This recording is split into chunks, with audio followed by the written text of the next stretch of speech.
Right now, we're going to welcome our next live guest. We've got Keith Lilly with us, President and CEO over at NPT. Keith, thank you for joining us today on FreightWaves Now. Hey guys, good morning.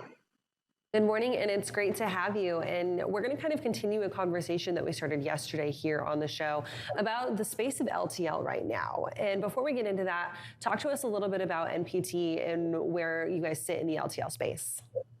Yeah, sure. So we are a 78-year-old less than truckload carrier, 26 terminals across the Mountain Time Zone, Colorado, Utah, Wyoming, Montana, Nebraska, and South Dakota. Most of our business moves in a next day environment. There is some second and third day business, and really focused on servicing customers, really focused on growing the business. And it's a great time to be in LTL. Keith, continuing on that, now being a great time to be in LTL, how can smaller operations and smaller carriers or mid-sized carriers really capitalize on this current environment? Well, that's a great question. And so, our focus is listening to customers, meeting customers' requirements. And really it's, they're asking for a few things, right? Supply chain reliability. Can you make pickups timely? Can you make deliveries timely? Can you do it in a fast and expeditious manner? And can you do that without any exceptions? And I know that sounds simple. It's basic fundamentals. It's Freight 101. But the companies that do that really well are the companies that succeed, and the companies that don't do it well, they typically don't succeed. So.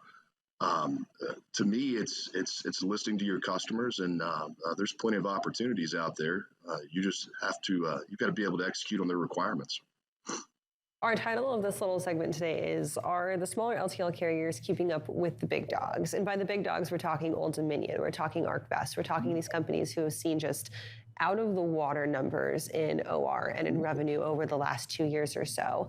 And they've done that by, one, having the scope to do that, because of course they're these huge companies, but also by knowing how to capitalize on what freight to really fit into their network. And they did this really, really good job about hauling what they need to haul and what works for them in their system.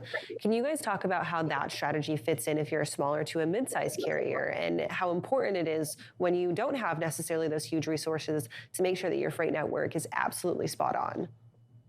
Yeah, so every freight network is going to have natural imbalances anyways, whether you're regional in nature, national in nature, super regional, whatever the case might be.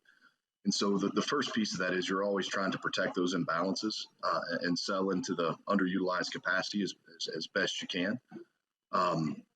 The play or the strategy of cycling bad business out for good business, that's not new. That's a strategy that every carrier has attempted to play over the last, this is my 24th year in LTL, and we've always tried to play that strategy. Really, the carriers that can capitalize on it the best, and we're one of those carriers, are the carriers that can keep and find drivers. And so, if you take a look at us and the markets that we service, I'm in Billings, Montana today at our just a world-class facility that we have here. We're a premium employer in Billings, Montana. The rate of pay, the employee benefits, the ESOP plan that we have. And we can attract and retain drivers to where our network totally, it stays fluid. We haven't really ran into any sort of hiccups, or we're not exposed to the purchase transportation market. So the biggest thing, it's you got to keep your network fluid, and the way to do that is it's through being able to find and keep drivers. As it relates to maybe revenue quality decisions that you're seeing with a lot of carriers. Again, that's a tried and tested and it works strategy, and I don't think that is dependent on your scope, right? I think a regional carrier can do that just as a national carrier can as well. So I hope that answered your question, gave you some insight. It definitely does. And Keith, one of the things that you mentioned earlier is strategies that have been taken now that really aren't anything new. When you're looking at the space now, of course, business is business, numbers are numbers. How does relationships build into really being able to take advantage of the growth right now and really being able to run a successful business at the end of the day? Like I said, business is business, numbers are numbers, but really being able to build out some of those partnerships.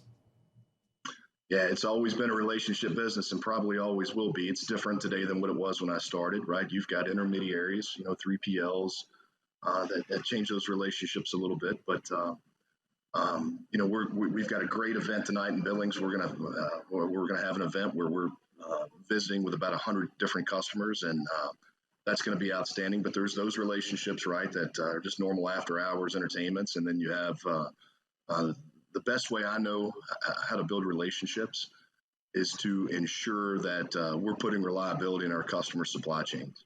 And if you do that and you do that over a number of years and you stay in front of the capital investments required to operate in this industry as it relates to kind of the 5 T's, trucks, trailers, technologies, terminals, and talent.